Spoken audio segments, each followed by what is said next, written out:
દ્રશ્ય સવૈયા ત્યાં સરસ્વતી માતા હોય એવા પ્રકાર દ્રશ્ય 2000 દીકરીઓ જ્યારે પ્રાર્થના કરતી હતી ત્યારે ત્યાં મને એ જોવા મળ્યું।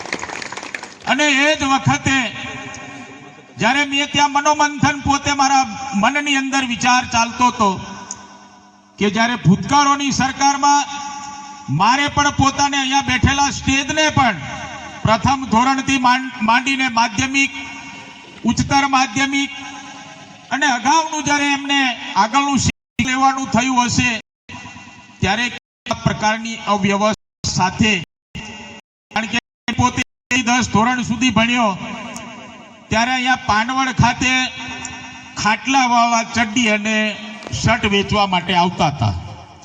એ 2 શર્ટ ને ચડ્ડી લઈ જવાની અને એને વારંવાર ધોવાનું, એને પ્રેસ કરવાનું અને એ પહેરીને આપણે આખું વર્ષ વિતાવવાનું।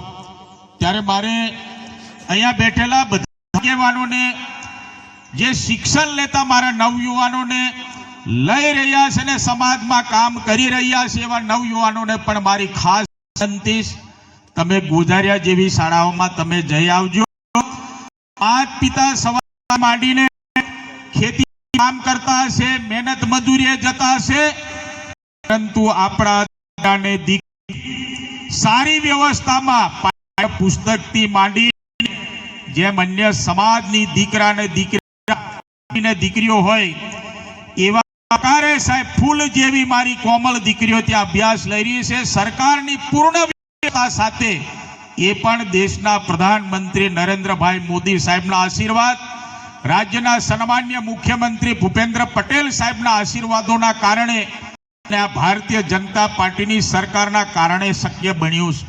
કારણ કે સરકારો અનેક હતી, એમની પાસે બજેટો પણ હતા, પરંતુ આપણા પ્રત્યેની સારી સંવેદના, લાગણી ન હોવાના કારણે મેં કીધું એ પ્રમાણે આપણે સરકારી માધ્યમિક શાળાઓ આપણને આ વિસ્તારમાં આપી શક્યા નહીં। ગોઝારિયા જેવી આપણને શાળાઓ મળી નહીં, વડા તળાવ ખાતેની એવી શાળાઓ આપણને મળી નહીં। ગઈકાલે જ્યારે પ્રાયોજના વહીવટદાર સાથે અમે અહીંયા નવા ગામ ખાતે સામૂહિક આરોગ્ય કેન્દ્રનું લોકાર્પણ કર્યું ત્યારે પણ મને સાહેબ કહેતા હતા કે સાહેબ આપણે જિલ્લાના વહીવટી વડા, માન્ય કલેક્ટર સાહેબ, દરેક વિભાગના અધિકારીશ્રીઓ, જિલ્લા વિકાસ અધિકારી શ્રી, પ્રાયોજના અધિકારી શ્રી, આ બધા અધિકારીઓ સંકલનમાં રહીને કામ કરતા હોવાના કારણે આપણા વિસ્તારની અંદર અનેક યોજનાનો લાભ આ કવાંટ વિસ્તારને મળી રહ્યો છે। અત્યારે મુકેશભાઈ સાથે જ્યારે ચર્ચા થતી હતી ત્યારે પણ એ ચર્ચા હતી કે દરેક યોજનાનો લાભ જ્યાં સરકારી માધ્યમિક શાળા હોય, સાહેબ કહેતા હતા કે આ 6 હોસ્ટેલો અને 10 ગુજરાત સરકારની, 6 કેન્દ્ર સરકારની આ જે હોસ્ટેલો મળવાની એ પણ વધારેમાં વધારે જો પ્રેમ સરકારનો હોય તો કવાંટ તાલુકા પ્રત્યે જ છે। પરંતુ અમે જ્યારે કંઈ જોતા હોય ત્યારે ક્યાં વિડીયોમાં ને ફેસબુકમાં ને આ બધું આપણે સરકારની વિરુદ્ધમાં ભાસતા હોય। અહીંયા રૂમડિયાના આગેવાનો પણ બેઠા છે।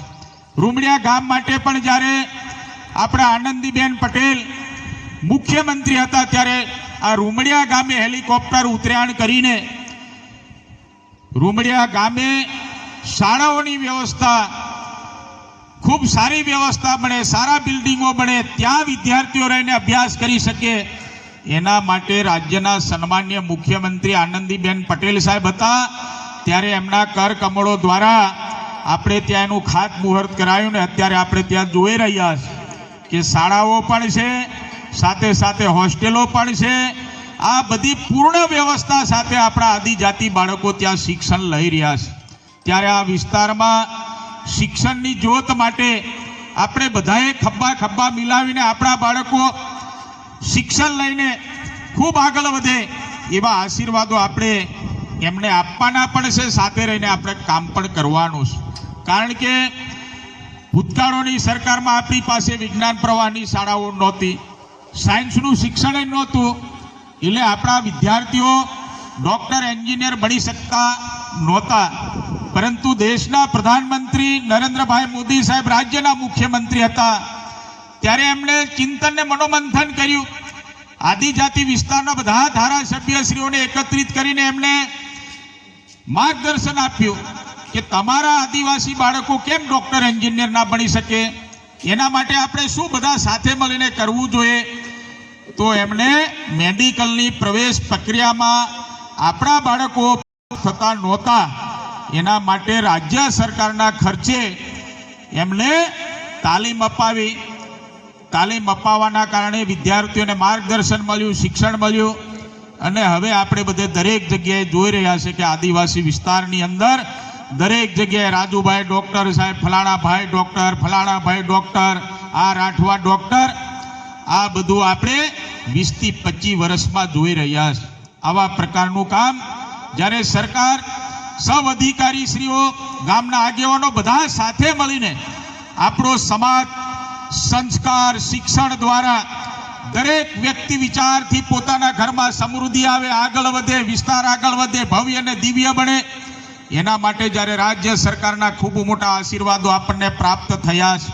અને આ જ્યારે ધરતી આંબા જન ઉત્કર્ષ યોજનાની વાત કરીએ ત્યારે સાહેબ કીધું એ પ્રમાણે આપણા કલેક્ટર શ્રી ધામલિયા સાહેબ